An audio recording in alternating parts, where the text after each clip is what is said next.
Thank you. Hallelujah. Bwana Yesu asifiwe. Mume worship sana. It was great. I've been watching you. Nimekuwa mimi ni mama na ni baba wa watoto wengi. So and it is back to school. So these responsibilities, I take them personally. I don't delegate. I'm not ile ni dambu what? What do you call it? Those fathers who don't take care of the children. How do they? Dead what? No, dead what? Deadbeat dads. I don't. I've never delegated the role of my children, taking them to school, buying them what they need. I drop one, I take the other one to another school. Fortunately today, nimemaliza. Bwana Yesu asifiwe sana. And because I know I have a strong team that is representing me here, I was not a worried man. Nilijua Buju yuko, Alice yuko, and another heavy team that is inside there. I don't know what they are doing there. Lakini there are so many inside there. Are you being able to breathe? Wanna breathe vizuri? There are so many. I'm scared. Hallelujah. Wewe ya mtu mko naye karibu naye mwambie umesalimiwa. I know mumekula chakula cha kiroho, mumeimba, mumeworship. Sidhani kuna kitu kingine kubwa. You can have a seat. I love you. Nawapenda sana. Ndio maana nimekimbia all the way from Kikuyu very fast. 20 minutes nimeambia mtu nikamwambia in 20 minutes I'll be there. Wakati nimemalizana. And indeed nimefika hapa na 19 minutes. Hallelujah, from Kikuyu to here. 19 minutes. Otondi, habari yako? Bwana Yesu asifiwe sana. Simu nipatie kitu hapa.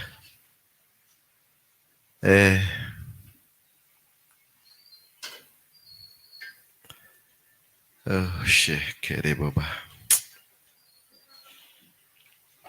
Give me a Bible.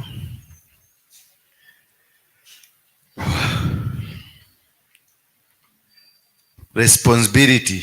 Tell somebody responsibility proves whom you are. God will only elevate you to another position if the little position given to you is well taken care of. If you don't take care of the position that God or the one person God has given to you, then He won't give you more people. He won't give you more promotion. He won't give you another opportunity to do things. So sometimes you be very careful when God has given you a small responsibility.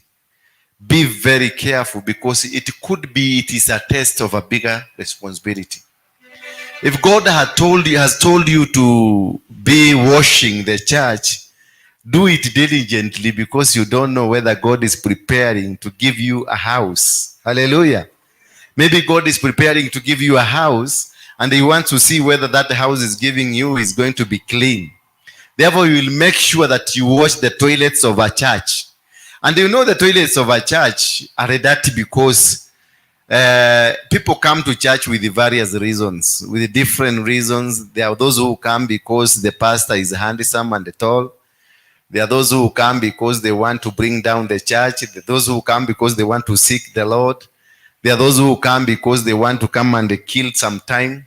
So it's different people that come to church, and the church is open to everybody. You can't close this church because so and so is a witch, or stop so and so from being in a church. The church is a place of worship, and being a place of worship, you know, you are worshiping God, fighting the devil. So the devil sends his own agents into the church to fight that person who is fighting him. Hallelujah. Therefore, it is very important when you are doing the work of the Lord, maybe perhaps in the church, How do you handle the people? Because that will cause God to elevate you. Some of us are missing this mark because we don't understand our responsibilities. Some people will come and they pretend they are good to you, Dennis. For example, somebody will come and say, I am sympathizing with you, Dennis. The work you are doing there, what you are doing there, nakuhurumia sana. Sasa nakuhurumia kila siku. John kinakuita mahali anakuambia nakuhurumia. But why is the person sympathizing with you when you are doing the work of God? Is that person genuine? Because we are not supposed, kama uko jangwani, kama you are in your wilderness, nobody is supposed to help you, Beatrice.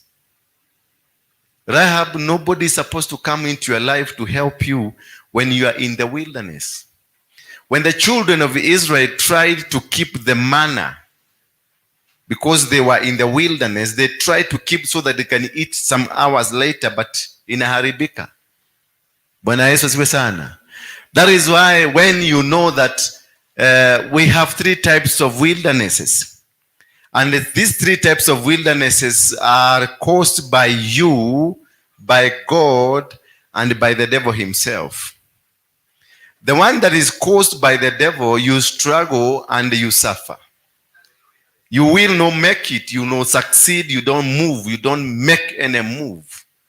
You struggle and you suffer. When you find that you are in the church, you are serving God, you are suffering, and there is no breakthrough, and there is no grace in your life, then nothing is happening. Because when the devil comes to destroy, to distort, and to make sure you don't move from one level to another, that he wants to kill the motivation that is in you.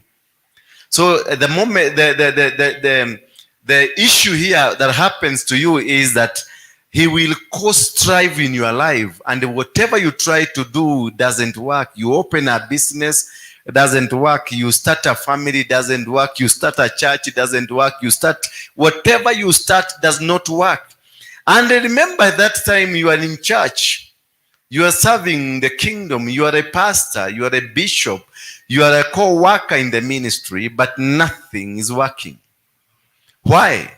Because the kind of the wilderness you are in is a demonic wilderness. It is the devil that has caused it. So some of us here are in the wilderness that the devil caused, because maybe a witch doctor, witchcraft was put onto you, and you are really struggling until you find you don't have food to eat, you don't have a dress, you don't have a shelter. When you find that you don't have food, shelter, and you don't have clothing, then you are in a demonic wilderness. Praise be the name of God. But when you find that you are suffering, you are lacking the luxury. Praise be the name of God. You don't have the luxury of doing things, but you have clothes, you have a house, a shelter, and you have food. How you are getting food is miraculous. How you are paying your rent is miraculous. And how you are getting your clothes are just miraculous. You are not struggling to get them, but you are not having enough to keep. Hallelujah. You have just one cloth for Sunday and some other bad ones for weekdays, which is okay. And the one that you keep for Sunday, the Sunday best, and a nice one shoe for Sunday and slippers for the weekdays. And then you have a shelter place where you put your head, and you are able to pay the rent, even if it is not that much, but you are able to pay the rent. When it comes the day of paying the rent, before the caretaker comes, you are able to pay. And when you find that you didn't, by 6:30, there was no hope of getting food. And as you are retiring home, that now God has forgotten you, then you find Nancy calling you. Hallelujah. That is God-induced wilderness. When you find the necessities, you have the clothes, you have a house, a shelter, and you have food. A food that you cannot keep for tomorrow. A food that you will only eat that one single meal with your family, and then tomorrow again you start afresh with a new thing, then that is what we call God-induced wilderness. When you have the necessities, you can do a business, haikutajirishi, haikupatii mamilioni, but this business is sustainable. It is moving on. It is not dying, though it is not going up. You are just put somewhere you can survive, you can live. It is because the grace of God is with you, walking alongside with you. And then the third one, the man-induced, the one that you induced yourself. The one that you induced yourself is self-destruction. When you find that whatever you are doing, you are distracting yourself, you are killing your friends, you are killing the business you have, you are killing the responsibility you have. Like now, if you stand up to rise against everybody, the bitterness, anger is all over you, that whenever you come, unakuta mtu kama huyu, anapiga kelele kwa sababu ya huyu, and you are in the same church, because huyu ametumwa, ameambiwa aende duka pale akanunue peremende na huyu ndio anafaa kununua. Then anawinukia huyu. You are yourself destroying yourself because you are killing the friendship with others and the fellowship. So when you are killing the friendship and the fellowship with others, you self-induce yourself to a suffering. And a suffering, it is called, this kind of suffering is called an isolation suffering. You isolate yourself from other people. And the moment you isolate yourself from other people, then God stops using you, because God uses other people to communicate to you. If you are not communicating with other people, then you stop being used by God, and then you start fighting yourself. That's and in the process, there is the spirit of anger that comes, and bitterness. Then you find you have so much unforgiveness in you. If you discover that you have a heart that is refusing completely to forgive, it is because you have induced yourself to this sort of suffering. It's your calling, it is you that have decided, see,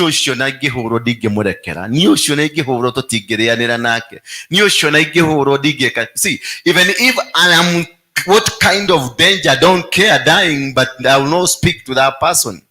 But how much will it cost you to speak to that person and say sorry? Sorry is just SORRY.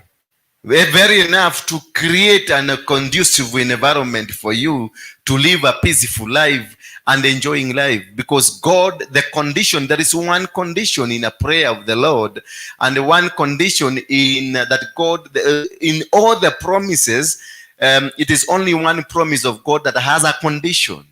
And this condition is for you to be forgiven. Hallelujah. God is forgiving everybody, but before you are forgiven, you must be able to forgive. And if you are not able to forgive, then you don't belong. Then God will not forgive you. Hallelujah. And if you are not forgiven, you are carrying a burden. And the burden you are carrying is a burden of sin. The moment you carry the burden of sin, then you isolate yourself from God, and you distract the move of God in your life. Therefore means whatever you will do will not succeed. Any business you start will not succeed. A ministry like this one will not succeed. Favor that you had from God stops from coming. And the people that you have been working with you are pulled out. That is when you discover, Christine, that people that have been working with you, and the Getatis and all those people that you work around with you, they start stopping coming to your place. Not because you have offended them, but because you are carrying something that is chasing them away. When you unforgive, the grace of God and the favor of God goes away, because favor is the conditions of favor of God to be with you, and the grace of God to be with you is that you are not carrying a burden of unforgiveness.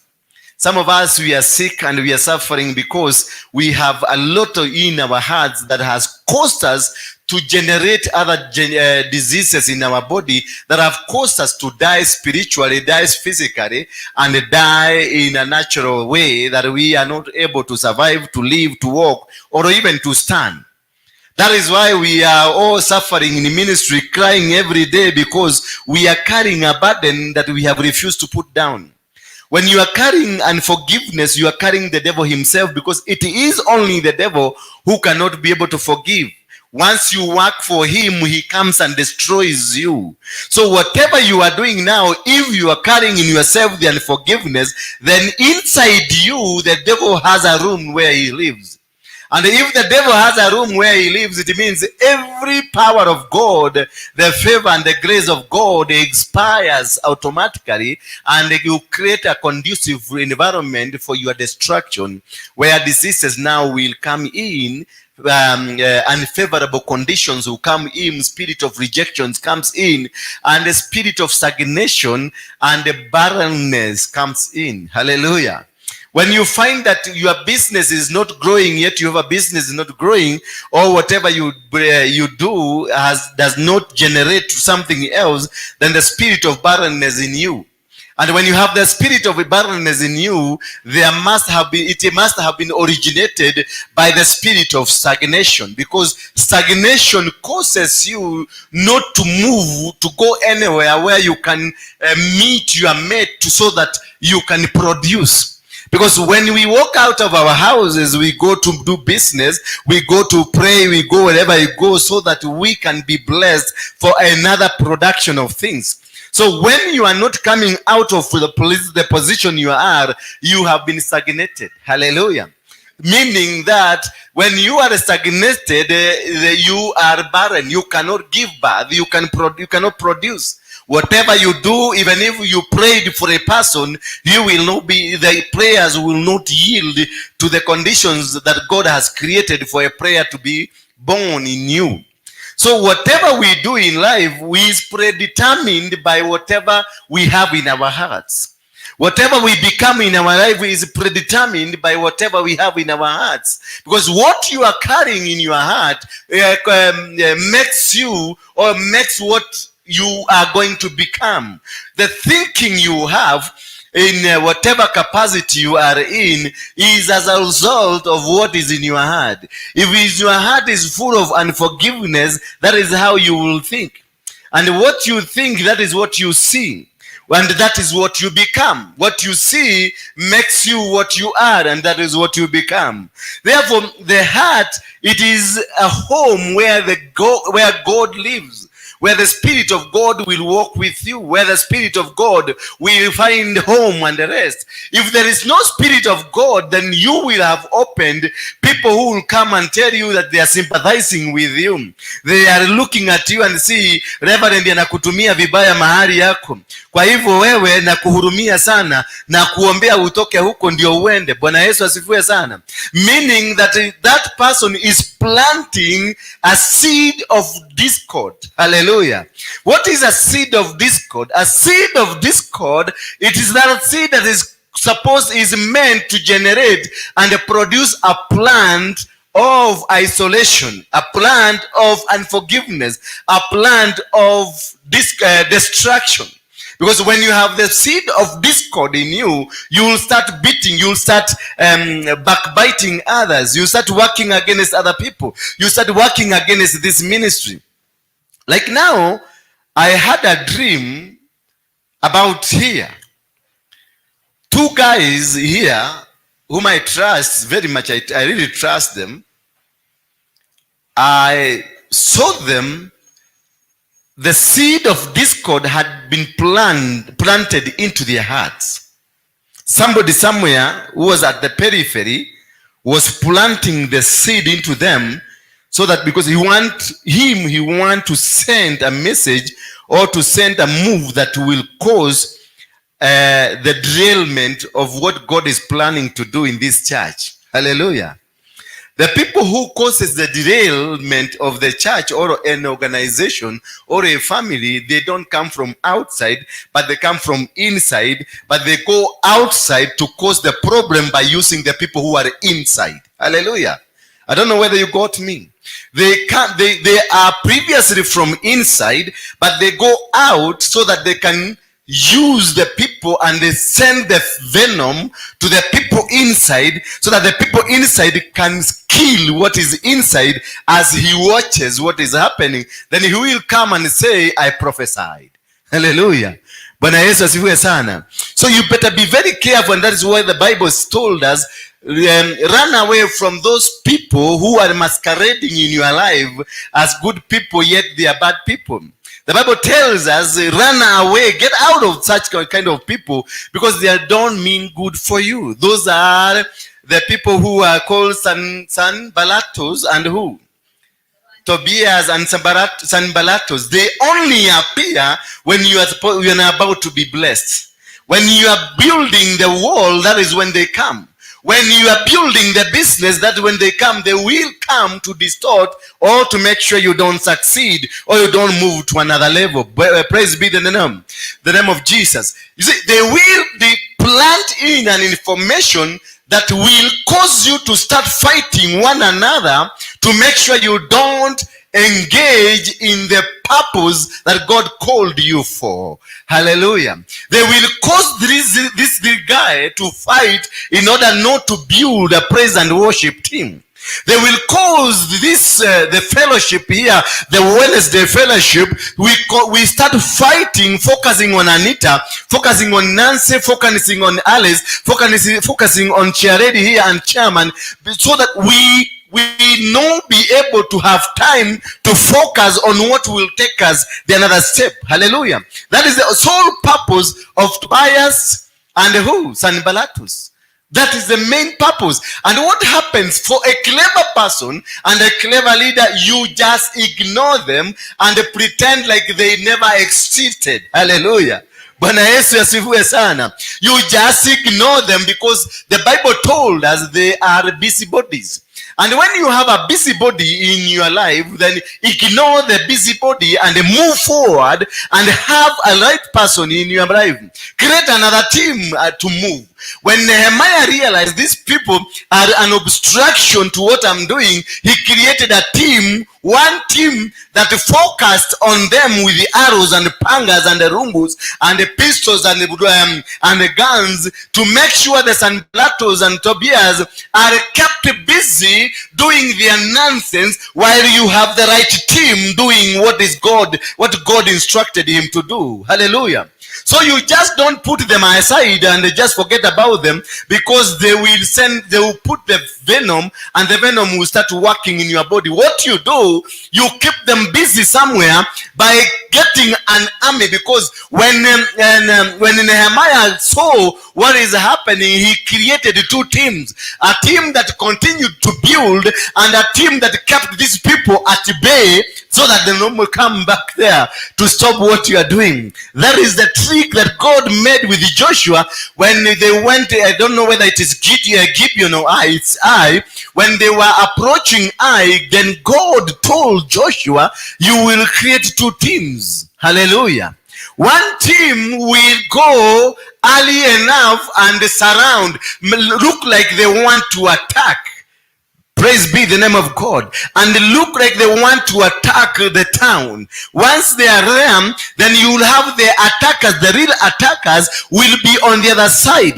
Now, therefore, when you make sure that the teams are ready, he told Joshua, the first team that will pretend to be attacking will rise and go into the town. At the reaching at the middle of the town, then they will pretend they have been defeated and run away, so that the people in Ai will chase on them. Hallelujah. When they did that, and the people from Ai chased these guys from, like they are chasing them, and they saw the cowardice in the children of Israel, on turning back they saw the town is burning. They realized the trick has worked. Hallelujah. They came to discover they had been a plan had been hatched against them. So they were drawn out of their houses to be attacked. The moment they found the people they are chasing, they are not the right people they're supposed to be chasing. The right people are inside the town. The Israelites now are inside the town, burning the town, destroying the town. When coming back, they were unable to come to the town because the town had already been captured. Hallelujah. That is a trick that we need to apply as a Christian. Don't become just an ordinary Christian. Become a special Christian, the way way Jesus lived in a special way, fighting enemies and putting at bay the enemies. Hallelujah. You know, sometimes I wonder, a Christian, what happens to the Christian when he gets saved? Because previously the Christian used to use your brain. When you used to go to bar, you used to go to do businesses. You used to use your brain. But when you come to church, then you suspend the same brain and put it somewhere. Then you pick another brain that is brainwashed. We must not live like that. When I was a commander of Mungiki, it did not make me stop becoming a commander. It is only the clothes were changed and I was given another responsibility of the kingdom of heaven. But the way of attacking alone was similar. Hallelujah. That is why the devil used me on the other side, because he knew if I can use these ways and capture this man, he will be doing my work. Then Jesus discovered me and told me, now I want you to stop what you are doing and you will do what is in my kingdom. Hallelujah. He did not tell me to become stupid. He told me, now I'm going to add you more, because if you get out of the kingdom of the devil, you come to the kingdom of God, you become better than the way you are. So if you are a commander, you become a general commander. Hallelujah. You don't become a soldier, you become a general commander. If you used to be commanding in Mungiki, you are going to be a general commander in the Christianity life. Hallelujah. So don't look at a person because he got saved yesterday and you think this person, no.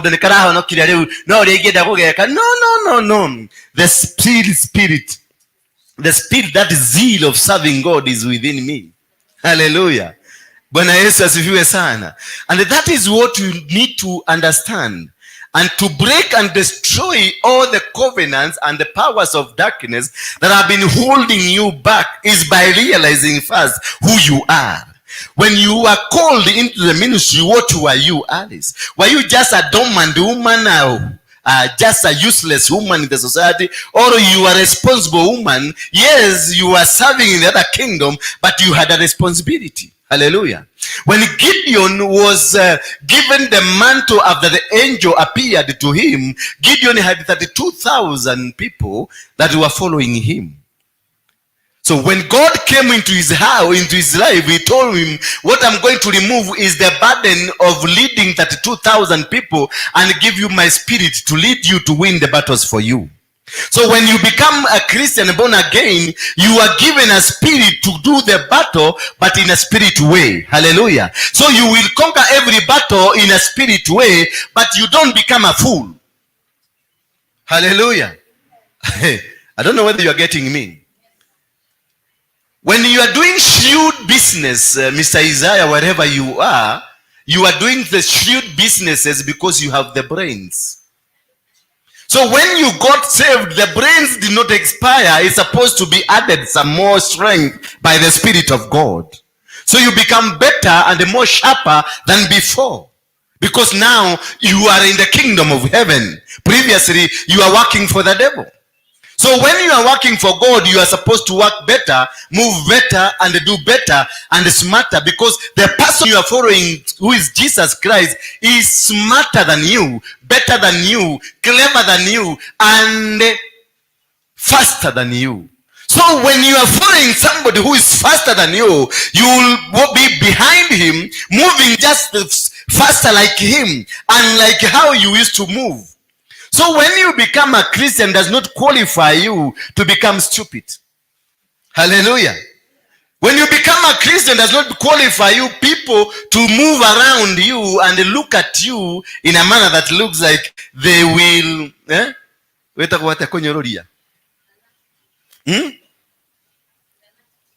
not an attitude.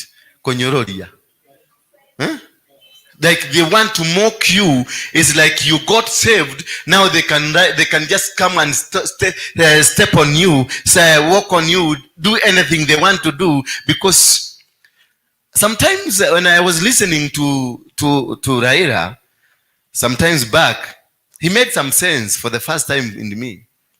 Ati ukiona simba amenyesio usifikirie amekuwa paka. Hallelujah. Because people sometimes they mistake you Because umenyeshewa ule uiga umenyeshewa, kwa sababu umenyeshewa manyoa imeshikwa na maji imelala hivi, then you say ina nenya au touch it and feel the power in it. Hallelujah. I just want to encourage you as a Christian, Beatrice and my sister there, and my sister Alice, and my brother there, and my sister there. This is a ministry.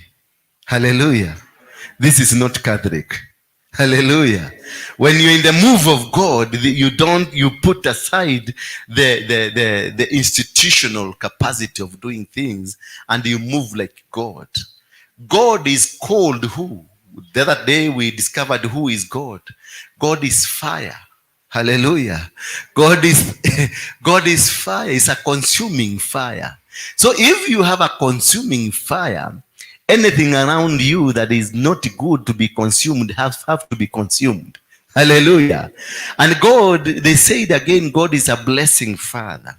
So if you follow that God who is a blessing Father, and the anointing of blessing comes, you bless your children, you release that blessing to your children. Hallelujah. But remember, he was the lamb, hallelujah, yet he was the lion.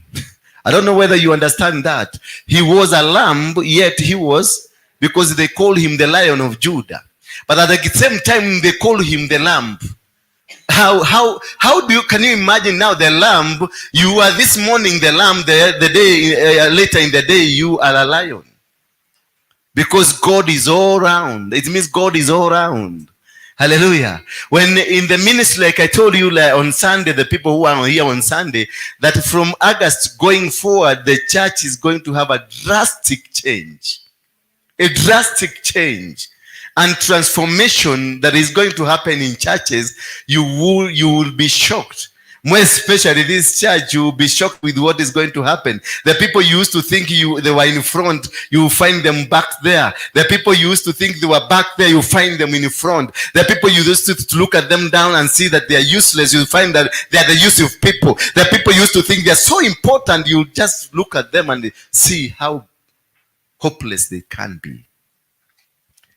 God has taken over his church. And it is for the sake of this country. Because people, the Freemasons and the churches have combined together to make sure the revival is derailed. Kenya is the springboard of the revival of the gospel of Jesus Christ. But the church, the church and the devil worshippers have combined. They have put their hands together to make sure that the revival does not happen or has been derailed. So what will happen? God will get his authority, will stamp his authority to make sure the day he said this is going to come to pass, it passes. God will insert his authority to raise a generation that will be fearless generation and will be ready to do anything to make sure the day comes. It will happen in politics, it will happen in business, and it will happen in church. And I was praying when I was in the mountain. God revealed to me that kind of a transformation that is going to happen to churches, and he was showing me through this church. And I was praying, I could see the kind of people I was with praying together. The time I went, because we went to pray, coming back I didn't find them, and when I went somewhere down to check on them, what happened to them, I find all of them are sleeping. And went further down, I found some of them were fighting over money, and others were fighting over positions, while others were backstabbing others. So God asked me, how do you look at these people? Are they the people to go for the next move, or are they the people not to go for the next move? And I told my God, these are not people for the next move. This, God told me, is creating his own team He's creating his own team. So the mantle of leadership of the church, as we are talking from the month of August, will be suspended. The entire nation. The mantle that the pastors have been controlling people, bishops have been controlling people, prophets have been controlling people, will be suspended for a new crop to come. And this new crop to come will be fiery. They will come from inside churches and outside churches. Hallelujah. They will come from business quarters and they will come from political quarters. If you can look at Kenya, the kind of politics that is happening here, it's a politics that is really disturbing the leadership.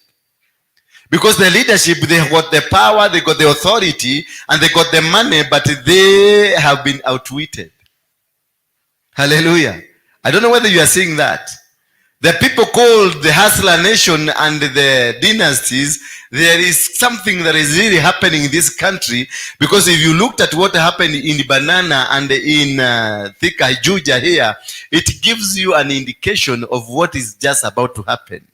There will be a major rebellion, and this rebellion will be against the people who have been an obstacle to the change of God.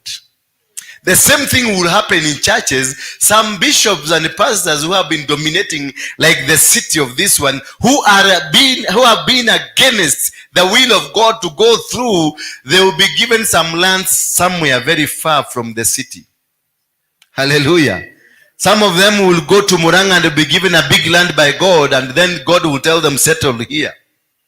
And the favor will follow them there. Then the people will be following them to Muranga. And then a new crop will be given to Nairobi. At the time they realize it was a new crop that was being created in Nairobi, they will find the positions have been taken over. That is how God works. That is how he worked with Joshua, when he told Joshua, send some people on the other side and leave some on this side. Then the people you left behind here, ask them to attack first. Then they will run back as if they have been defeated. Then the people you left on the other side will attack the town. Hallelujah. So that is what exactly that is going to start happening from this coming month of August. There are so many bishops and pastors that will be removed from Nairobi, taken out of Nairobi, because there is a new crop that is being put in Nairobi that will create that will spark the fire of the revival. The same thing will happen to this church. Hallelujah.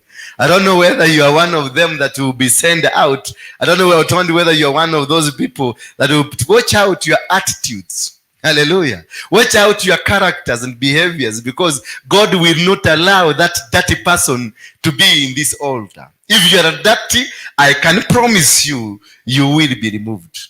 That one for sure. I can even bet we can go to the bank and put some 100 million there that you will be removed if you are not clean.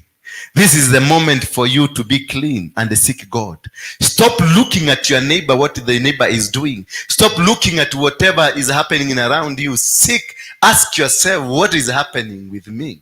Do I deserve the position I have in this church? Do I deserve the role of God that God has given me in this church? Do I deserve what I'm doing? Do I qualify to be called a Christian? Do I qualify to be called a child of God? Because it is not about CFC anymore. It is not about the church anymore. It is not about the institutions anymore. It is about yourself and your heart and your God. God is raising a team that will know no boundaries. Hallelujah. A team that will destroy every boundary, every form of imaginary boundary that have been existing on earth. And we will be moving forward. They will be doing things that so many people will be amazed to see. There are people you neglect outside there and see them like chokoras and maybe motorbike riders and maybe hawkers. You will find them, Jane, they're the one leading the army to the Lord. Hallelujah. So be very careful with what you are doing from today henceforth. Be careful when you are serving at the altar like this one. Hallelujah. God showed me in this altar, there are people who serve in this altar, but inside themselves they are snakes. You have a heavy heart. You have a heart that is full of hatred. You have a heart that is full of, The thinking that is in you is thinking that is of negative attitudes. God told me, just watch and see how I'm going to pluck them out of the altar. It is not about me. It is not about you. It's not about anybody, but about the kingdom of heaven. When God decides to wash his house, even you who is leading, you must be very careful, because you might slip out, because akimwaga omo unyororoke, utaaguka chini tu na utaenda nje. Bwana Yesu asifiwe sana. Ni vizuri sana mujiangalie sana. I am giving a warning. Ni vizuri mujiangalie sana, because kile kitu niliona Mungu akifanya kwanza kwa madhabahu hii, you're going to be shocked. If you go outside there and do your things, ufanya vitu sarakazi zako nini, alafu ukuje kwa hii madhabahu upige magoti hapa ama upade hapo, nasema Bwana nakuomba unisamehe dhambi, unaanza kulialia, you're wasting your time. Kuna mtu atakuja ashikanishwa, ashikiwa hapo na akae hapo. Bwana Yesu asifiwe sana. Kuna mtu atakuja akanyage hapa na aanze kusikia kichomeka, anguke na aende. So be very careful, men and women. Not only here, madhabahu zote Mungu ameziteka nyara sasa. Madhabahu zote, kwa sababu Bwana alikuwa ananionyesha watu wameturn around, wamebadilisha madhabahu, imekuwa ni soko. So he told me he's going to change the narrative. The people who will serve at the altar will be clean. And it's not me, the pastor, who is going to clean you, Alice. You'll be cleaned. Utaoshwa na omo. Uliona kimuke hege githabio. Ushaienda huko ukapata kile kimutu akiowagi venye kinaoshagwa. That is what is going to happen. Tutaoshwa Rahab. We are going to utaoshwa. Na kuoshwa, unaoshwa, unawekwa pale kwa kinganga, unatolewa nguo. Unaoshwa na kihato ile, na kihato ya kufagia nyumba. Bwana Yesu asifiwe sana. Alafu wanakibia pale, wananunua nguo, wanakuvalisha. Because kama Mungu amekuteua, you are going to serve in this the next generation. Hakuna kutoroka, ni kuoshwa, unaoshwa. Na unaoshwa pale kwa barabara kale katikati.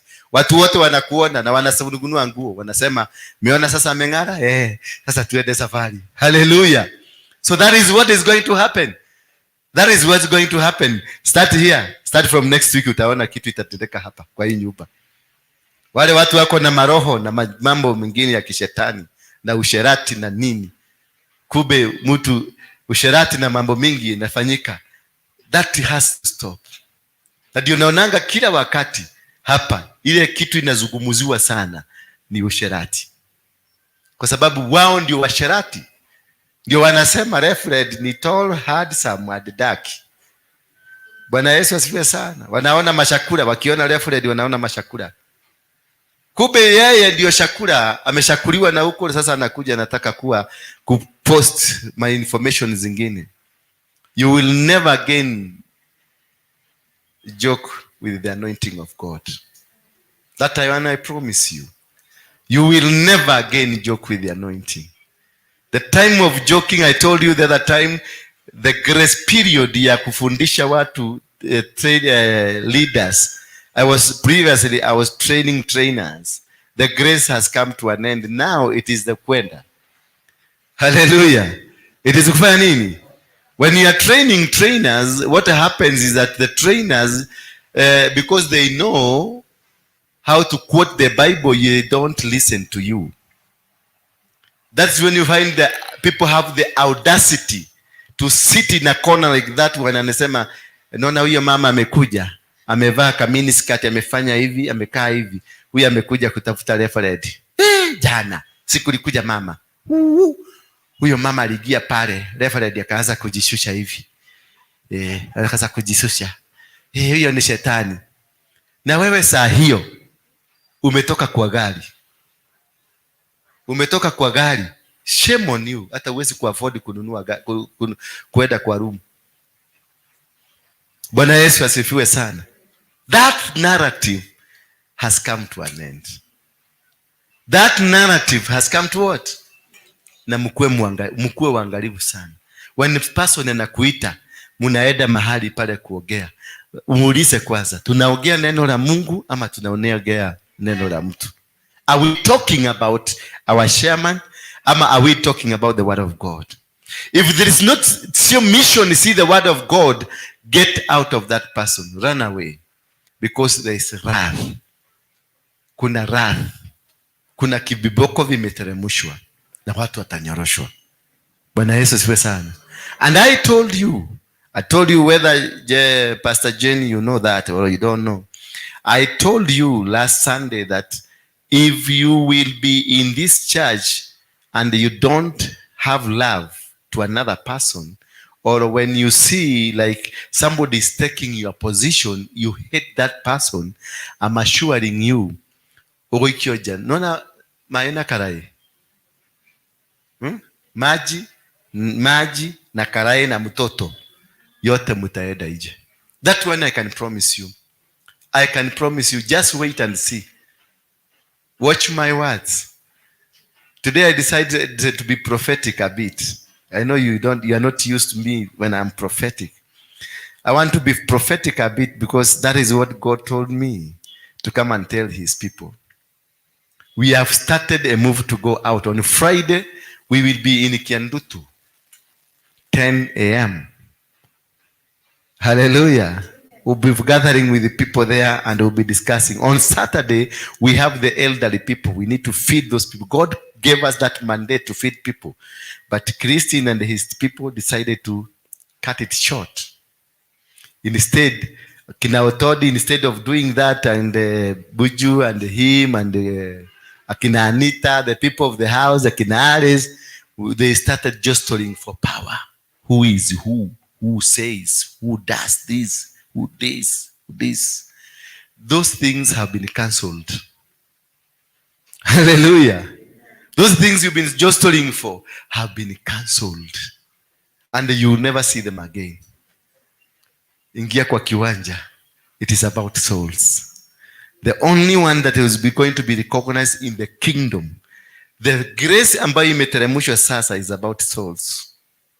It is not about preaching to people who have been preached. Mtu alikuwa kwa kanisa ya ACC and S, na mwingine alikuwa na kwa Catholic, na mwingine alikuwa kwa PCA, na mwingine alikuwa kwa CFF, na mwingine alikuwa CFC, mwingine alikuwa ati sasa anakuja na makanisa ya. No, it is not about you, about that anymore. It is about the souls. The bondages and the barriers and the buildings. It is a church beyond the walls. Hallelujah. It is a church beyond the walls. It's not about how many people you have in your church. It is not about how many people you preach to. It is not about how much you give to the church or you give whatever you do. Those are your connections, your relationship with God. Whatever you give, it is a relationship with God. God is going to provide materials and the resources for his move. It is not about you. No, it's not about your knowledge. It's not about your education. It is about the move of God. And when God decides to move, he moves. And he moves with the power and authority. That is when now you are going to discover who is a prophet. Hallelujah. Who is a prophet? A prophet is not about prophesying about the future or the current or the past. But the prophet is that one who preaches the word of God with authority and with power. Hallelujah. If inside you don't have the authority and you don't have the power of God, then you are not a prophet. Because even diviners, they can tell you tomorrow. Wizards can tell you what is going to happen in 10 years to come. Devil worshippers, they tell people what is going to happen. Remember, Corona, before it came 20 years, there was a movie. I don't know whether you watched that movie. There was a movie that was acted 20 years. And that movie was talking about Corona. Have you seen it? I know you must have seen it. Ask your son, he will show you the movie. Go to Netflix and you'll see 20 years it was acted. A movie by the devil worshippers. And they were mentioning COVID-19. Hallelujah. So this thing was predetermined. It was to come. And the prophet, so don't come and tell me ati niliota naona no. Stop that nonsense now. Preach the word of God with power and authority. Jesus conquered the devil by the word, not by prophecy. He never prophesied to the devil. He never said, die, I prophesy you die. No, he told the devil, it is written. The devil told Jesus that it is written that you utajiangusha na malaika watakuja watakuinua. Then he told, it is written that you should not try your God. Hallelujah. The devil came and told him that vageusa mahiga mayagarura mundu akaigarura mahiga maya ni kwandikitwo. Man shall not live by the bread alone. He won the battle of the devil by the word, not by the prophecies. He never prophesied to the devil that one day I can see you, utawekwa shimo lake. Hapana, it is the power that is in you that conquers everything around you. That word that you produce that has got the anointing. Si kuja kutuambia hapa venye uliota. Hiyo uliota peleka kwako. Bwana Yesu asifiwe sana. Hiyo wenda ukiota. Dreamers are in the Bible. We are supposed to dream. Sidio Ododi? Yeah. Sasa watu wakae na ile njia Mungu anataka. Tusimame tu kwa miguu yetu. Ni tumalize mkutano wa leo. I hope tumeelewana na I hope mmesikia venye Mungu amesema. Si ndio? Mwenyoroke. Sasa tabia ile mlikuwa nayo grace period ya tutabia tuovuovu imeisha. Kama ulikuwa na kabujubuju, Mary, kama ulikuwa na kamutu na hapo hiyo grace period sisemi ulikuwa. Nasema kama hiyo grace period, kama ulikuwa na mtu ulikuwa utakaki kuona Alice hapa ni adui yako, hiyo grace period imefanya nini? Ushike barabara uende ama uchange. Kama kuna mtu na ameona anaingia anachukua kazi yako buju, hiyo grace period imeisha. Kuna kazi ya mtu hapa. Hallelujah. Tunafanya kazi ya Mungu. Na kazi Mungu akikuamulisha hapa teremuka fanya hivi, go do that. Akikwambia panda hapa, go do that. Akikwambia simama. Hallelujah. Bwana Yesu asifiwe sana. Simujipigieni makofi. How many of you are blessed tonight? Najua mumeabudu from morning. How many of you are blessed tonight? How many of you are not blessed tonight? Rahab was one who is not blessed. Jane, see blessed. Hallelujah. Hallelujah. Ni wangapi wameboeka na mimi? Inua mtu mkono juu. Hakuna hata mmoja ameboeka na mimi. Nikimwake hole rogu Alice. Yesu akikuja saa hizi mtaenda nyinyi wote mbinguni. You're so good. Haya, kujeni tu hapa mbele hivi. Nataka tuimbe wimbo mmoja. Ndio tuombe pamoja. Tuvunje roho ambayo inatuzuia kumuona Mungu. Bwana Yesu asifiwe sana. Na mweke nini hapa? Hizo masoketi hapa chini.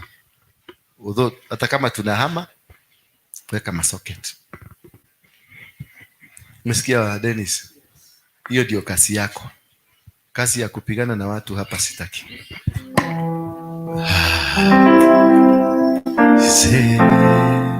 Go ahead. Kuja hapa juu. Naona umeanza kichwa yako imeanza sasa kuwa mzuri. Umeanza kuingia nyumbani.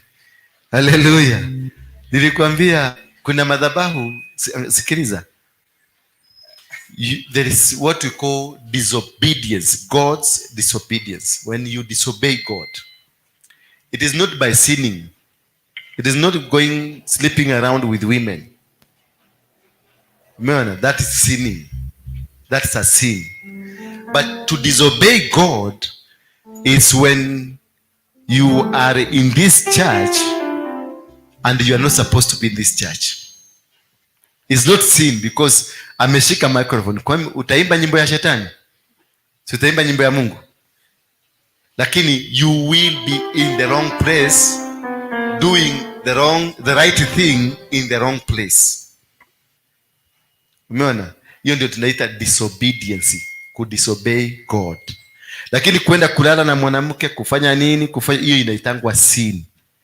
Afadhali ufanye hiyo sin kuliko kudisobey God, because utakufa kiroho na utakufa ukifikiria huko, kwa sababu watu naona watakupigia makofi, watakushangilia kwa sababu unajua kuimba, but you are in the wrong place, meaning you are not delivering the message that God has called you to.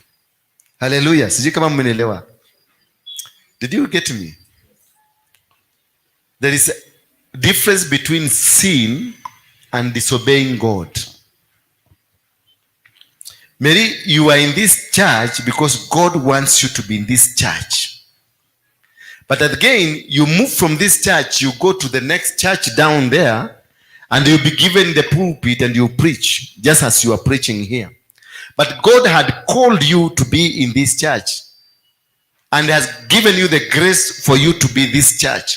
But you decided, because of your ego, you decided to go to the other church. That is what we call disobeying God.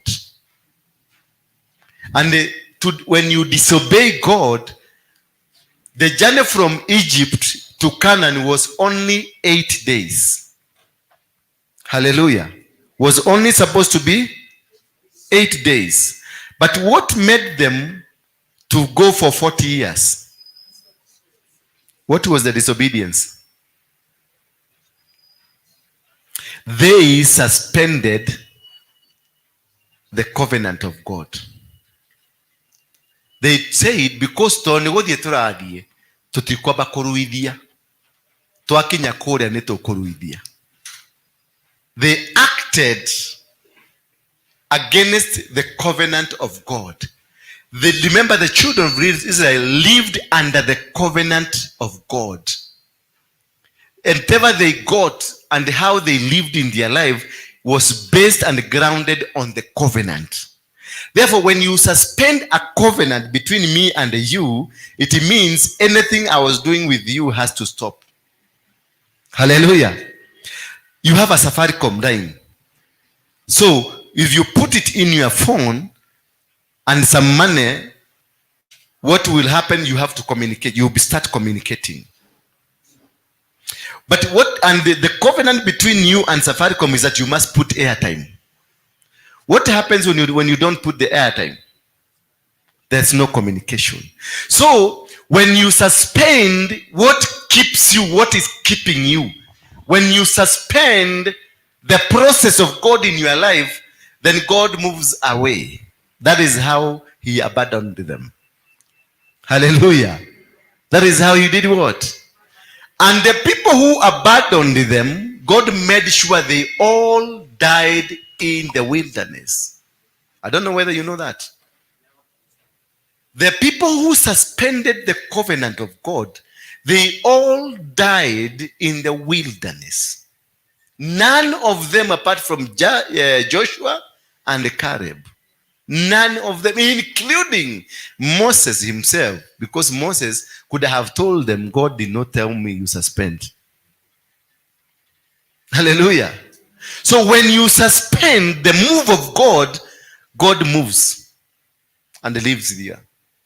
You will preach, you will prophesy, you will talk of great God, but with zero impact. You will talk everything, people see you in nice dressed woman of God. Oh, hallelujah. When he comes here, say, Holy Makarababarina Kashandoroboza. Then the church will sing. The church will say the move of God was there. There was no move. It was the devil who was moving, and you could feel mukaigwa kirera kiace jetodo goma ni ahitokira mwena uyu kigigace jetodo goma ni ahitokira todo mundu ura mutongoria ni agent wa goma ti agent wa Ngai. No pastor ndagire gukoro kanitha-ini ino. Hallelujah. Agire gukoro kundu kungi watu mone Ngai ugathie ugeka uria Ngai akwira. Mungu akikwambia nenda, uambie huyu nenda, lakini ukikataa kuenda utume huyu mudada. Hallelujah. Ni ndironire yari sikware simadronire kuyana thie tuwe umwire ni ndirare mone kumwira. Iyo ni wetagwo disobedience. Hallelujah. Ni ndĩrerirwo tumiro kwĩ bishop we. Rĩu nĩ ndĩraremwo. Gugu ari gukutako kojiako kwaji atia. Rĩu rĩ thiĩ kwĩ dikonesi makorogo hakuhĩ. Thiĩ ũtũme dikonesi. Dikonesi agagĩthiĩ agagĩtũmwo. Iyo nĩyo ĩtagwo disobedience. Tondũ when God gives you a mandate or sends you, He will not reveal to you 90% of what you are going to say until you are there. Only you'll be told, the bishop, othi umwire ABCD. No process ya kwira bishop kuma hau na maundu maria mangi meguka ukuhero hau. Hallelujah. When you are with that person, that is when you will be able to talk, tell that person, and many more things will start coming. Because God will never give you 100%. And the things that comes at the scene, you can't remember them after you've spoken them. Because it is not you. It is God who was using your mouth. Now you've sent this guy to go. God cannot use his mouth. What that one will translate into disobedience. Now disobedience brings wilderness. Self-induced wilderness. Disobedience brings stagnation. Disobedience brings serious challenges in your life. That is why that is why uturaga wikaga ke otuago busy body. Twira tore oikuraga itura-inĩ rĩ ũgĩterwo Nancy kwang'ania nĩ gũrakwirwo ndwagĩtongoria mathiko ũkareduce gũthika andũ no ndũgetwo atĩ nĩwe ũgatũtongoria worship ya ihika rĩa ng'ania. Gwakinya nĩ ihika rĩa ng'ania ũkaigua nĩ bishop fulani ũretwo no gwakinya nĩ mathiko kona nĩ ũreka atĩa ũretwo tondũ ndũrĩ na Ngai ũronererio gĩkuũ-inĩ. Hallelujah. Tondũ wewe mwenyewe mũkuũ. Nĩkĩo Jesũ augire reke akuũ meke atĩa mathiki akuao. Nĩkĩo ũkoraga atĩ wewe wathi gwĩka atĩa.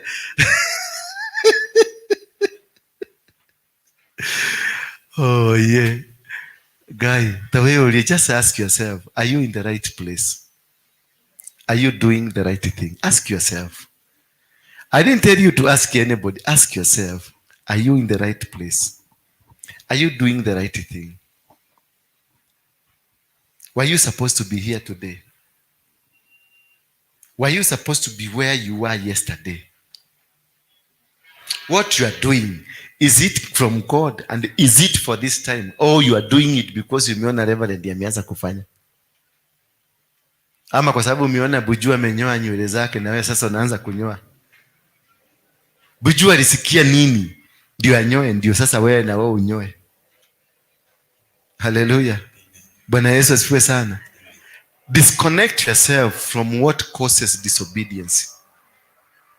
I don't want to come and threaten you at ni ukararitie kai ndureka uria Ngai arenda nikio biashara yaku iragwa nikio maundu maku maragwa ucio wetagwo those are diviners. Hao ndio watu wale tunaitanga madiviner. Na ukitembea na diviner na kurushianga spirit unaenda kutoka anakumonitor wanakuona anakushika tena. And mostly they bring in magonjwa ambayo hayaishi. Ndio kasi ya diviners. Because they want to continue with you being subject yao. Na anakuja na kutishia na kwambia hula bakazara baba. Mungu nasimamisha. Nikalalalala. Sasa ukisikia amesimamisha sasa unataka kujua ni nini inasimami? Nedarega gutigothi kwa andu angi guku gutigothi kwa andu angi anakuprepare from a distance. Gutigothi kwa sasa ukisikia gutigothi kwa andu angi guku na gwaku ida nego rikara baba risantara baba I stop no turugamirie kigongona giki no turugamirie kigongona ruga kigwa kigongona nigioka kwa igwa kigongona nigioka ri ugakiro mathanduku kindu kiria giukite ni 200,000 urendirie tugukuira na 200,000 wina cio to ni divine ni aramenya Ako yale hegi limana meli. Na nilikwambia wakati nilienda jela, mke wangu alikutwa na mama, na huyo mama nishaimulete hapa. Nilikuwa nataka tu akuje tu aone, na muitanga kuja tu ndio uone Mungu wako. Huyo mama alikuja amefuga ka kitu, kanyoka na kachura. Tule twa plastic. Sasa mimi niko ndani. Wakakuja wakaambia bibi, sasa ile kitu utafanya, tunakuja tutakuombea kwako. Kuna mapepo, kuna roho ya nyoka, kuna roho ziko huko ambazo zinafanya bwana yako ashikashikwe. Sasa mama akawekwa kwa sitting room, akaambiwa omba kwa ile kona. Kila mtu aingie kwa kona yake, sasa tuitishe roho wa Mungu ashuke. Mama akawekwa kwa kona na akawekewa kisugui na anaomba tu akiangalia. Mama naye kwa sababu anataka bwana aachiliwe, alikuwa anaomba kabisa. Mama mmoja mpaka kwa bedroom, nyoka kwa chini kitanda na durabili. Sasa wakati walifanya hivyo wakarudi, akakuja sitting room. Hulina kara shekanta, ninavunja maroho ya nyoka, ninavunja maroho ya chura. Nani anaitwa fulani? Sasa ameuliza mama majina. Nani anaitwa fulani? Kumbe mama ndiye anaitwa hivyo. Mama akasema ni mimi. Okay. Sasa amuka. Kamuka sasa kutoka hapo. Kabio. Bedroom yako iko wapi? Bedroom yako na msee iko wapi? Nasikia kuna nyoka. Kuna nyoka, kuna nyoka, kuna nyoka. Mama kabio tagulia. Hawataki kuingia kwa bedroom. Mama kabio tagulia. Mama akaenda akafungua mlango akaingia kwa bedroom. Akabio, this side, pande hiyo ni chini ya kitanda. Kabio inama. Mama kuangalia hivi akaona kanyoka kanafanya hivi. Akaruka juu mbio. Akatoroka akasema nyoka, ndio hii nyoka. Ndio hii nyoka. Bwana Yesu asifiwe sana. Bwana Yesu asifiwe sana. Mama aliitishwa 500,000. 500,000. Na alitoa. Kwa sababu alikuwa anataka bwana atoke. Na hiyo ndio shida tuko nayo sasa. Ka problem kadogo sana. Maybe ni tu pesa tu kulipa rent. Unalala na mwanaume. Maybe ni kitu kadogo sana. Wewe unaenda unalala na mwanamke. Ama unafanya mambo mengine ambayo haifai. Because of a small problem. My wife, kutoka hapo tuliingizwa kwenye agano jipya la kishetani. Kwa sababu alitoa sacrifice. Wakati alitoa sacrifice imekuwa justified. Ikakuwa ni madhabahu imeinuliwa kwetu. Kutoka hapo mama alikuliwa pesa. Mimi baadaye wakati nilitoka kidogo tena nikasikia nitashikwa, nikakibia hapa Ukambani kwa mganga, nikakuliwa 200 na kukubiri. Bwana Yesu asifiwe sana. Nikakaa kidogo nikatoka tena nikakulikiwa jela. Nikaambiwa kuna mtu anataka ataenda kuona Attorney General, leta 1,000,000, nikakuliwa 1,000,000. Unaona sosi ni gani? Ni ile. Na ilifanywa kwa bedroom yangu. Bwana Yesu asifiwe sana. Hiyo kitu ilikuja ikachangia mpaka ndoa yangu ikaanguka. Na ikavunjika na ikasambaratika hivyo. Mpaka leo. Ndio naona nimechelewa kuja kuhubiri kwa sababu nilipeleka mtoto shule. Mimi ndio baba na mimi ndio mama. So these things, they will cause a problem, permanent problem in your life, Mr. Kerry. So it's good always. Try to avoid them. Try to avoid them. Na ndio naonanga hapa nikiwa hapa, to avoid that, naambiaga watu, mimi niko na nini? Na ring. Na kama si wewe uliniweka, ujue wachana na mimi. Na hakuna mtu ati tulikuwa urafiki zamani. Mimi nilikuwa jagiri. Nilikuwa na girlfriend, si moja, si wawili, si watatu. I had girlfriends. Sema girlfriends. Nilikuwa na girlfriends. Na kama nilikupitia siku hiyo, usifikirie sasa ni mimi yule. Yule alikufa, mimi ni mwingine. Bwana Yesu asifiwe sana. That is why nikisema hivyo sifanyangi ati nikukasirishe Jane.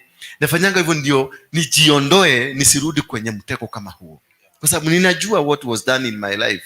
Ninajua what damage has happened in my life. Hallelujah. And that is why I keep on. Mimi ninapendeka. Ama sipendeki? Am I handsome? Am I black? Am I toro? Am I dark? Sitio. Sina qualify. I qualify. Kwa hivyo kila mwanamke Akiniona ataniona naona hii ni bujubuju mzuri, si ndio?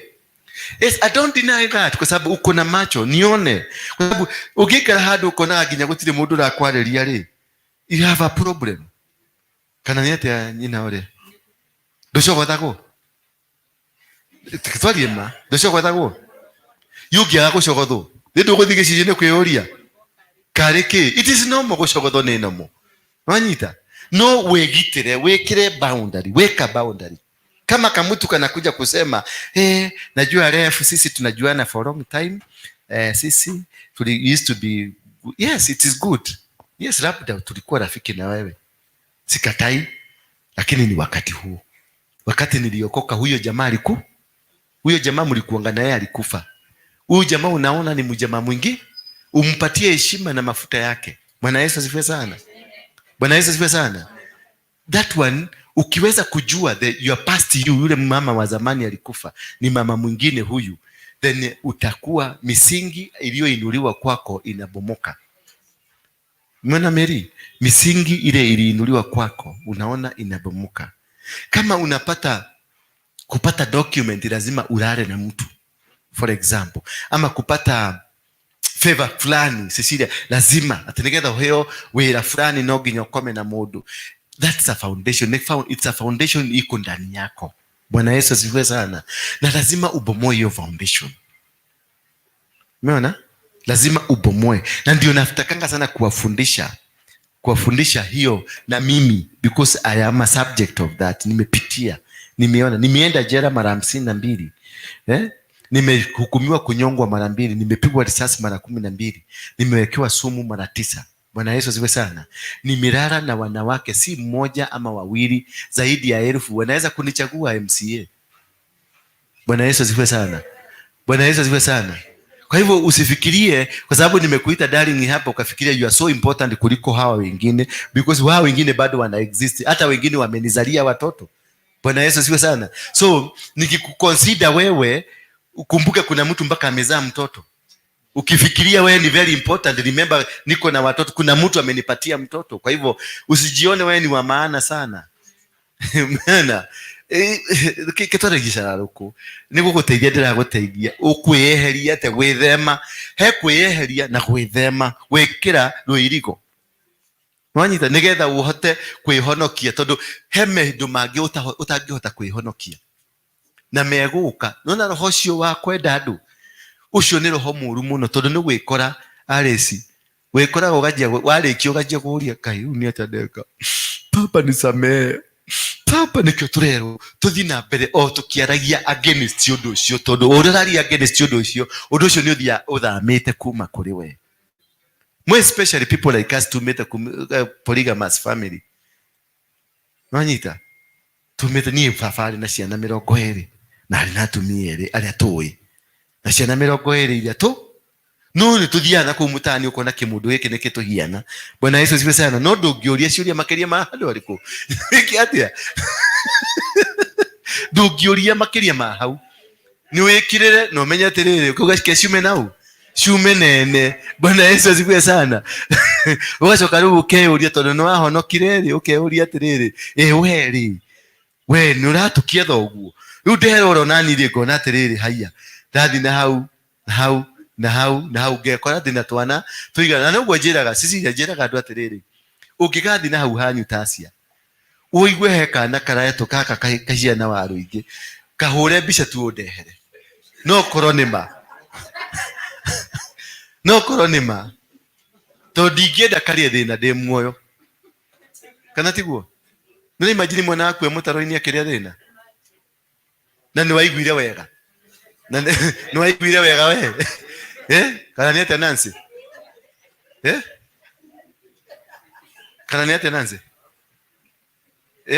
mwana waku araria mutaro araria mai mwana ucio ndangireka ugie thayu ndungigia thayu ma uguturogie kaga maica-ini maku mothe tondu mwana ucio araria mai. Hingo wina tona tungi gwaku uguriire matumbe ma kienyeji, uthiaga supermarket ukaga kienyeji, weka sausage paketi 10 weka mikate hapo, weka nini hapo, ukatinage ture ukurureti uguo, ugekira buti yaku ya ngari ekaihura, ciana iria cigwa kucikaria wega, na heka na kararia mai koragia nare korofa fe muoyo, koragia kiuria nare korofa fe muoyo, ni ndingithinekaga ũũ, ndũngiona thayo Nancy waigu ugikaigwa ma tiga kiria tikuma 2000 kuma 2000 gucoka na kuu thutha no guka na iguru waca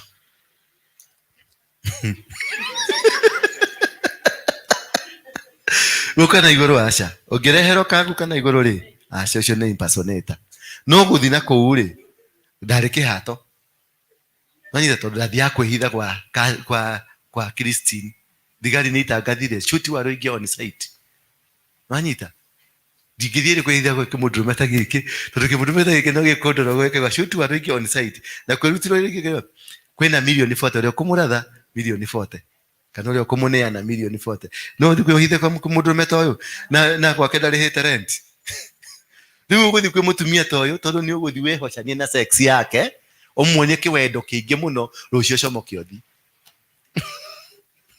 wanyita niki weyohanie nakio weyohanie na kigongona ngathi kwa hata hirocio ngeyohanie na kingi ngathi kwa yuruike ngeyohanie na kirikirige riu nikio wonaga ngithaitha Ngai muno nikio wonaga ngithire maini muno tondu ni njui maundu maria nguite ni mai riu wona ngikuhitiria ndukamake Rahabu ni maundu maria thini wakwa na maundu macio ndimatuiragia ngona mari na guka mari na baba wanyita na mari na guka mathi uguo generation wakora hari ungithie banana handu hetagwo Njikuri ni itura riu ni ri andu ariku ni bari ya NDURA ino uyu muthee uyu nginya gwake ndahotaga guikara tondu mbego ni iriku muritani uriku ni andehagira ha mutumia kanjira ucio niwe girlfriend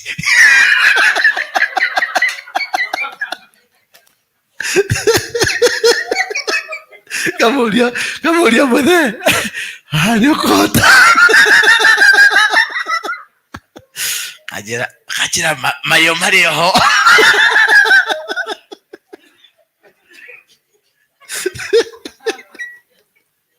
kana tigo muthee athire ku mutumia warehete ha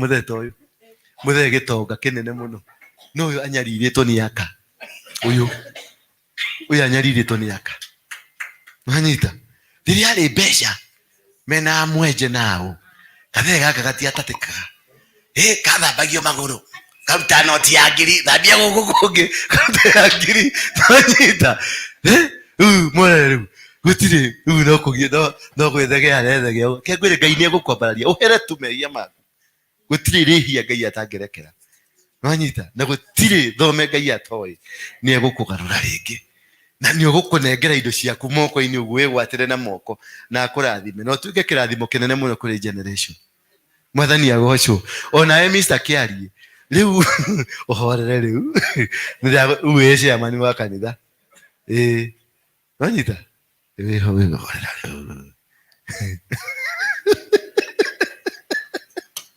mwathani twagocwo sijui tuituive tuwashi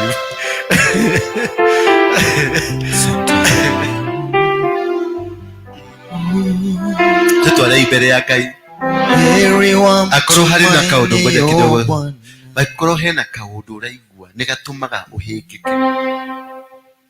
wanyita kaundu tune ndiga gwatiriri niki gitumaga babura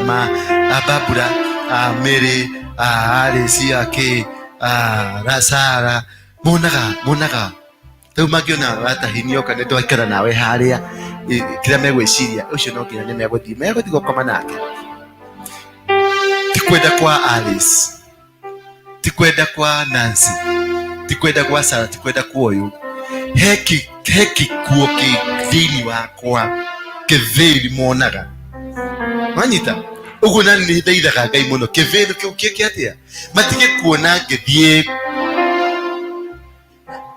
wanyita makonaga kirathimo, makonaga mutumia ucio turarĩrĩria ũhoro wa Ngai, makonaga ndungata ya Ngai, mararia na ndungata ya Ngai. Nĩ tondũ kĩũndũ kĩu nĩkĩgiĩte mũno meciria.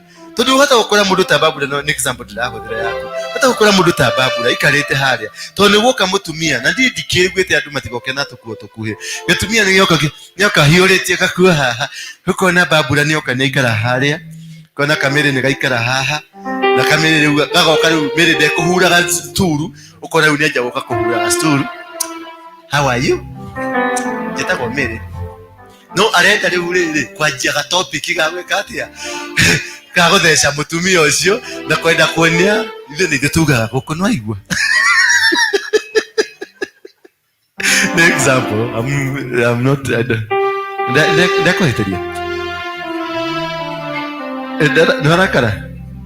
Okay, asante ke tũhũthĩre Alice. Rĩu Alice agoka kahura kametha kauga atĩrĩ njĩtagwo Pastor Alice.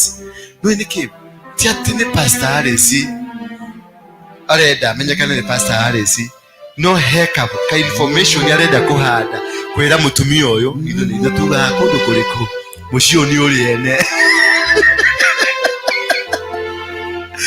Bwana Yesu asifiwe sana. Ũgakora mũndũ ta Ũtodi, ta rĩu ingĩtũma mũndũ na haha kĩanda, nonyita Ũtodi nĩwe ndũmaga, si ndio? Si nĩwe natumanga, lakini thubutu nitume huyu Ũtodi lazima atareact, lazima Ũtodi yule vyenye atabehave huko. Na hiyo ni nature ya binadamu. Hiyo ni nature ya binadamu, lazima utakuta sasa nyinyi hebu leta hiyo receipt. It is nature. Hata mimi na behaving hivyo. Bwana Yesu asifiwe sana. Hata mimi huwa na behave, hata wewe ndio behave kwa kule mwe. Ndio behave ka. Yeti huwa. Okay, na modo na ndio na ukanywa washicheka kaka huko. Akaje kulia siara. Did really, I'm preparing your heart. Heka udoga kuhigaga. Manita, dile ko mureciria. Heka udoga kuhigaga Isaya. Chiari heka udoga kuhigaga. Nukoro uri strong, maisha-ini maku no gakora terere. Heka udoga ukaga. Ni kanini muno, rĩngĩ nĩ kamarakara. Manita, rĩngĩ nĩ gũkwasĩka. Manita, rĩngĩ taru Mĩrĩ nĩ arakara. Na Mĩrĩ mũrataka kwa muno. Na Daudi ndikia kuruga sidari kia kumaha ikombe gya cai gukoro hari ihenya na tomatunda anyita no ni araka duka unika uduga gukwasaga kauni ko ndenda turute kanya muko nikagiragiririo radi mu hawo radi anyita te kunyana nawo niyo no ngedora ndibutire ko ndogedwara niyo no niyo ndita ko ndora warike niyo ari munene wa mugiki anyita nditiga kuga ari munene wake ndio ni identity yakwa. Praise be the name of God. Hallelujah. Bwana Yesu asifiwe sana. Sasa tujipeleke mbele za Mungu. Address that thing. Ako kakitu kana kukwasana. Ako kakitu kana kuzuianga usiende the next level. Ako kakitu kana fanyanga usifaulu. It is a small, sio kitu kikubwa. Nika udoka nini mono. Kanini mono inaweza kuwa pombe kama huyu mzee. Gasho hinoko kahegeza kama mtu hiyo. Alaikuwa heteirio. Noka ini mwega. Nidakwo ile nilikufunga. Na hujia derire marutire mutumio igokona grace yanyu nira expire nego murutira mware mone gwikogwo ndamuhe 7 days mware mone gwikogwo nego murutira igokona na kweshiria ni mugukirana na Ngai. Hallelujah. Sasa tujipeleke mbele za Mungu. Ile kitu inakuzuianga, hiyo kitu inakukua sana. Ambia Mungu azungumze na wewe kwa hiyo kitu. Inaweza kuwa ni pesa, inaweza kuwa ni mzee, inaweza kuwa ni whatever it is. Go ahead.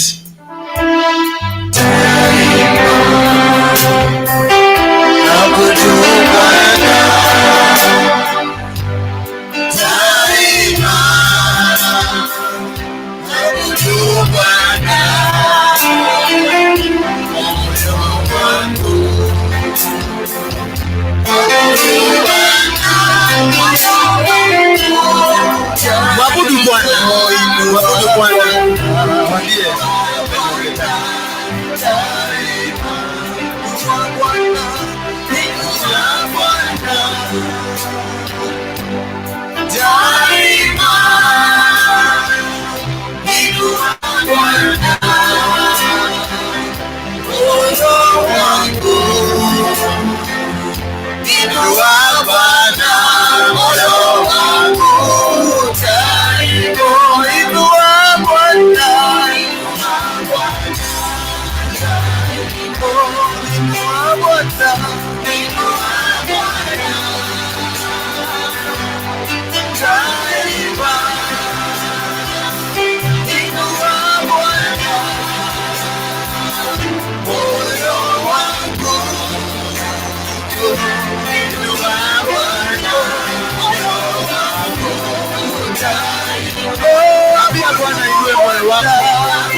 moyo wangu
tena maajabu. Moyo wangu tena maajabu kwetu. Sifu Bwana. Sifu Bwana. Moyo wangu kwa pamoja tuseme. Inua Bwana. Inua Bwana. Daima. Inua Bwana. Inua Bwana. Bwana. Daima. Inua Bwana. Inua Bwana. Siku zote na stahili. Moyo wangu. Inua Bwana. Moyo wangu. Tumalize pamoja. Daima. Inua Bwana. Inua Bwana. Daima. Inua Bwana. Daima. Inua Bwana. Moyo wangu. Inua Bwana. Moyo wangu. Daima. Worship you, Jesus. Worship you, Jesus. Tuendelee kumwona.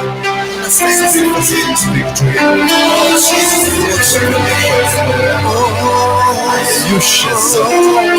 Mwambie ingie kwenye moyo wako. Ayeyushe mambo yote. Ayeyushe ngome zote za giza. Aharibu network zote za shetani.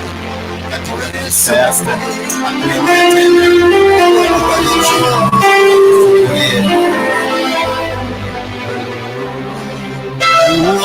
Kuabudiwa ni wewe, ni wewe. Kuabudiwa ni wewe, kupewa sifa na utukufu na heshima ni wewe, mwenye nguvu na uweza ni wewe. Jesus. Ni wewe wa kuabudiwa, ni wewe, ni wewe wa kuabudiwa, ni wewe. Pewa sifa na utukufu na heshima ni wewe, mwenye nguvu. Kwa pamoja tuseme, sema ni wewe, ni wewe, Mungu waabudiwa ni wewe, ni wewe, Mungu waabudiwa ni wewe, wakupewa sifa na utukufu na heshima ni wewe, mwenye nguvu na uweza ni wewe. Sema ni wewe, ni wewe, wakuabudiwa ni wewe. Unatupeta. Ni wewe, wakuabudiwa ni wewe. Wakupewa sifa na utukufu na heshima ni wewe, mwenye nguvu na uweza ni wewe. Baba, tazama watoto wako hawa wamekuja kwa ajili ya msaada wako. Walikuja hapa kwa maana walikutarajia, na najua umekutana na wao. Chochote ambacho kilikuwa kikwazo katika maisha yao, chochote ambacho kiliwaunganisha na failures zao, chochote ambacho kililete nguzo za kuanguka katika biashara, huduma na familia na misingi yao ya kibinafsi. Kutoka sasa ninakibomoa katika jina la Yesu Kristo. Kutoka sasa nabomoa misingi yote,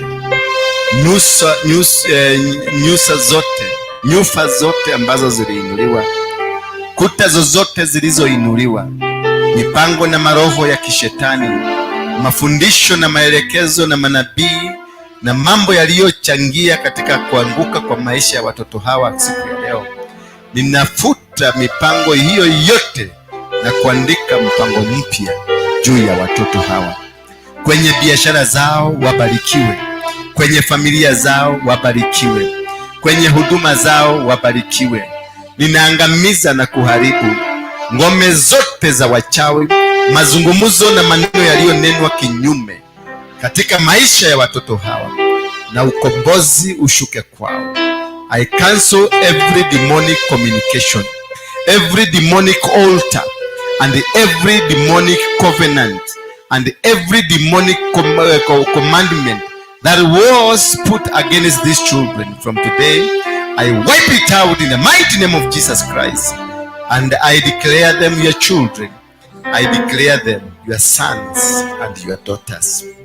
Let from the day the stars of heaven and your love and your grace locate them wherever they go. Neema yako ishuke juu yao. Neema yako Baba ishuke. Iwe ni ugonjwa, kuchukiwa, kudharauliwa, kudhulumiwa ama kuonewa, wote kuondoke katika jina la Yesu Kristo, na neema yako ishuke juu yao katika kila njia zozote zao. In the mighty name of Jesus Christ and the church, let's say amen. God bless you. Amen. Ninatumaini na naamini ya kwamba kuna kitu imefanyika ndani yako, na kutoka sasa kwenda mbele mtaona change. Just wait, amini tu, lakini kuna change imefanyika.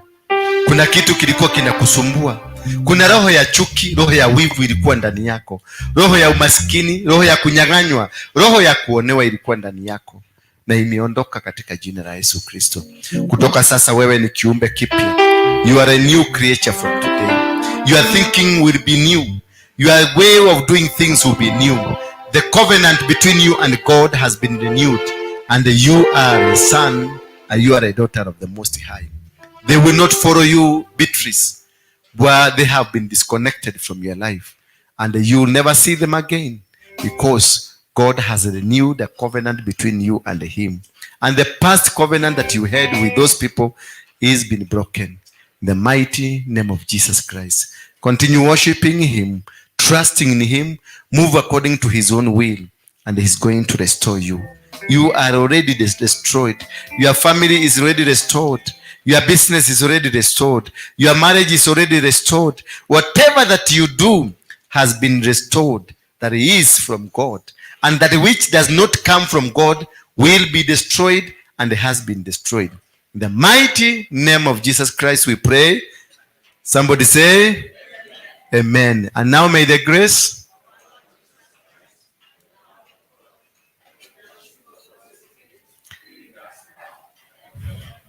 amen and amen. Now hebu niangalie nyuso zenu. Nataka kuona ukitaka kujua watu wamefunguliwa unaangalia tu uso. Wacha niangalie wale wamefunguliwa. Okay. Nimeona wale wamefunguliwa. Testimonies are coming. Hallelujah. Bwana Yesu, kufunguliwa ni wewe. Si mimi nakutangaza, lakini wewe ndio mwenye kifunguo ya kufungua hiyo maneno. It's all upon you. I can even prophesy ni kusema gari inakuja. But receiving and the opening and the receiving that prophecy, it is your heart, not me. Yesu alikuwa anaambia wale watu, imani yako imekuponya. Si Yesu aliponya, imani yako imekuponya. Maybe imani yako itakuponya ama ikose kukuponya. Bwana Yesu awabariki sana. Tuendapo nyumbani muinuliwe tena na Mungu awapatie nguvu. Tukutane tena hapa Wednesday, na tukutane hapa Friday kegosho, na tukutane pia Saturday. Tutakuwa na wazee kama hawa, tuwapatie chakula. Huko na wazee zaidi ya 200 sasa, wale wana 200 wanakuja. Na kama uko na sukari ulete tu, kama uko na uga, mchere. Saizi ile list niko nao iko na wazee 200, na venye nimesikia Karumas wataweza fika 400. Kwa hivyo ninahitaji Nancy, nahitaji abia wale wazee ulituletea hapa walete kitu. Cecilia, Watahi, abia ni watu walete. Mbona naye viole kama sawa sawa. Bwana Yesu awabariki sana na endelee kuwakuza.